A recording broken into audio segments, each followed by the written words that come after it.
देखिए, हाईकोर्ट ने ही कहा कि भी आरक्षण का आधार आबादी का बढ़ना आबादी नहीं है। बिहार वाले में तो नीतीश कुमार ने आरक्षण लागू कर दिया, तो यहाँ लोग कह रहे थे इस आरक्षण को और बढ़ाइए, सीमा 65% से भी बढ़ाइए। और वहाँ सम्राट चौधरी उस समय विपक्ष के नेता थे, वो भी सब मिशन था उनका कि आप और बढ़ाइए, हम सपोर्ट करेंगे। स्ट्रक डाउन कर दिया, संवैधानिक करार दिया, तो सचमुच आई बात है। इसको पहले संवैधानिक कवच पहनाने के लिए 9 शेड्यूल में शामिल कराने के लिए सरकार को पहल करनी चाहिए थी। अब तो उनके कहने का अवसर आ गया है।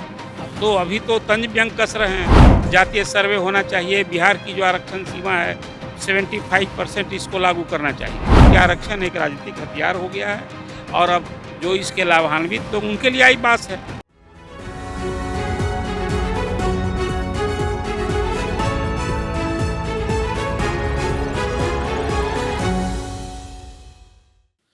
नमस्कार, आप देखना शुरू कर चुके हैं कैपिटल टीवी बिहार और मैं आपके साथ सरोज सिंह। आरक्षण बिहार में कितना मायने रखता है, ये समझाने की जरूरत नहीं है, लेकिन हाईकोर्ट के कल के फैसले के बाद जो ये फैसला रद्द किया गया है, सियासी गलियारे में चर्चा है, हड़कंप मचा हुआ है कि आगे क्या होगा। क्या ये जो हथियार है, ये बाय इलेक्शन में प्रभावित करेगा चुनाव को, जो विधानसभा चुनाव बिहार में होने वाले हैं, उसको भी प्रभावित करेगा और क्या-क्या हो सकता है और क्या प्रावधान है इस आरक्षण को लेकर, तमाम चीज़ों के बारे में हम जानेंगे। हमारे साथ हैं वरिष्ठ पत्रकार अरुण कुमार पांडे जी, उनसे समझने की कोशिश करेंगे कि क्या-क्या चीज़ें हैं इसकी, तकनीकी चीज़ें क्या है, जो आरक्षण रद्द हुआ है, उसका पॉलिटिकल इम्पैक्ट क्या होगा और जो सियासत बिहार में हो रही है आरक्षण के नाम पर, वो किसको फ़ायदा पहुँचाएगा और नुकसान में कौन होगा। तो आइए उनसे सीधी बात करते हैं। सर, आपका बहुत स्वागत है। धन्यवाद आपको भी। क्या लगता है जो हाईकोर्ट का कल फैसला आया है, ये बिहार के सियासत को कैसे प्रभावित कर सकता है? देखिए, बिहार के ही सियासत को नहीं, आरक्षण तो अब पूरे देश में एक राजनीतिक हथियार हो गया है। ये पूरी पार्टियों के लिए आरक्षण ज़रूरी भी है, इसकी समीक्षा भी होनी चाहिए कि आरक्षण किसके लिए ज़रूरी है। जिन लोगों के लिए ज़रूरी है, क्या उसका लाभ मिल रहा है? आरक्षण होना चाहिए। मैं ये बात इसलिए कर रहा हूँ सवाल उछाल करके कि कल जो पटना हाई कोर्ट ने फैसला दिया है, उसमें कुछ बड़ी तीखी टिप्पणी की है। बिहार सरकार ने अपने खजाने से 500 करोड़ खर्च करके पहला प्रदेश बिहार है जो आज़ादी के बाद जातीय सर्वेक्षण कहें, जातीय सेंसस कहें, इसको कराया।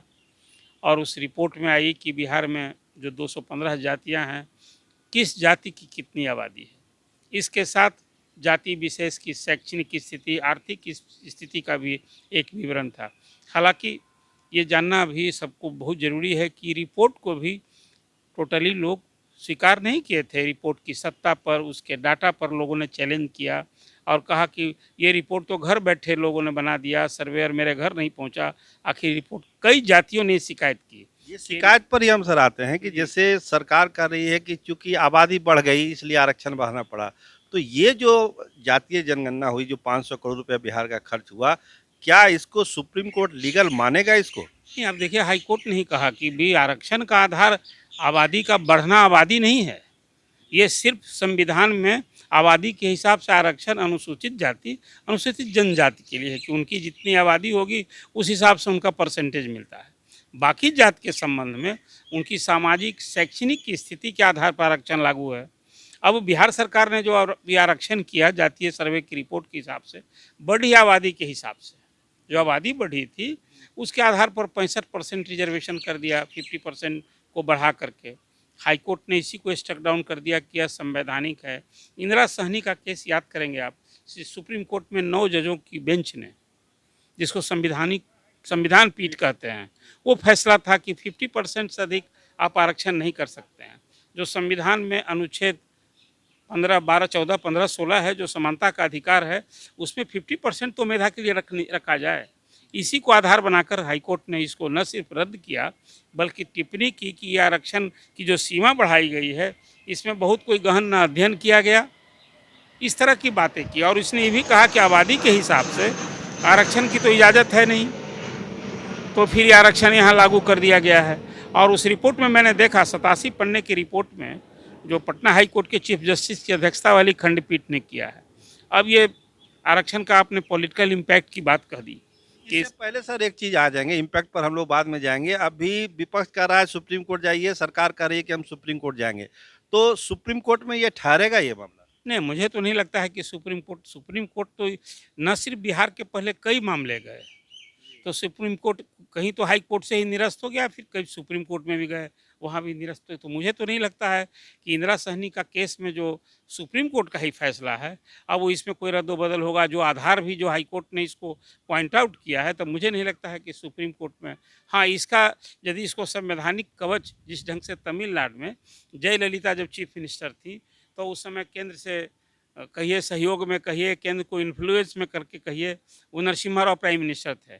उस समय वहाँ की आरक्षण व्यवस्था को वहाँ 68% है, उसको उन लोगों ने 9th शेड्यूल में डलवा दिया था। तो जो सब्जेक्ट 9th शेड्यूल में होता है, तो उसमें सुप्रीम कोर्ट हस्तक्षेप नहीं कर सकता है। ये भी संवैधानिक व्यवस्था है। बिहार वाले में तो ऐसा मामला है नहीं। बिहार वाले में तो नीतीश कुमार ने आरक्षण लागू कर दिया 65%, और उसके साथ कैबिनेट से एक प्रस्ताव पारित करके कहा, प्राइम मिनिस्टर को भेजा कि इसको संवैधानिक कवच, आप ये हमें भूले नहीं कि जिस समय नीतीश कुमार ने ये फैसला किया था, उस समय जदयू राजद की सरकार थी, श्रेय लेने की होड़ थी। जो आप मैंने बात की कि अब तो आरक्षण राजनीतिक, उस समय जब असेंबली में बिल आया था, जिस बिल को एक्ट बना और उसको हाई कोर्ट ने रद्द कर दिया है, उस समय भाजपा भी दोनों सदनों में, हाउस में यहाँ जो विपक्ष में भाजपा थी, तो यहाँ लोग कह रहे थे इस आरक्षण को और बढ़ाइए, सीमा 65% से भी बढ़ाइए, और वहाँ सम्राट चौधरी उस समय विपक्ष के नेता थे, वो भी सब मिशन था उनका कि आप और बढ़ाइए, हम सपोर्ट करेंगे।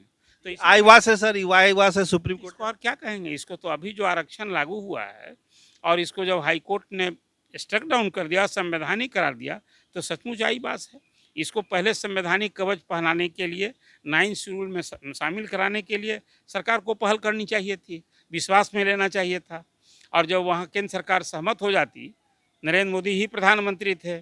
आज तो अभी सरकार में नीतीश कुमार की अहमियत बढ़ गई है, इनका रोल अब तो किंग मेकर हो गए हैं। आप करें ना फिर। तो ये मांग तो तेजस्वी यादव भी उठा सकते हैं कि डबल इंजन की सरकार है, अब इसको डलवाइए। तो अब तो उनके कहने का अवसर आ गया है। अब तो अभी तो तंज व्यंग कस रहे हैं।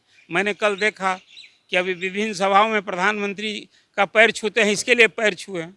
अब इस तरह की बात कर रहे हैं। लेकिन अभी देखिए, जब तक कोई आरक्षण 50% से अधिक करेंगे और उसको 9th शेड्यूल में जब तक नहीं डालिएगा, तो संवैधानिक कवच नहीं मिलेगा उसको, तो वो आरक्षण कैसे ठहरेगा। 50% का जो सीमा है उसके अंदर ही आप कर सकते हैं।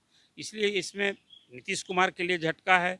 और अब तो सभी, कोई पार्टी इसका विरोधी नहीं है।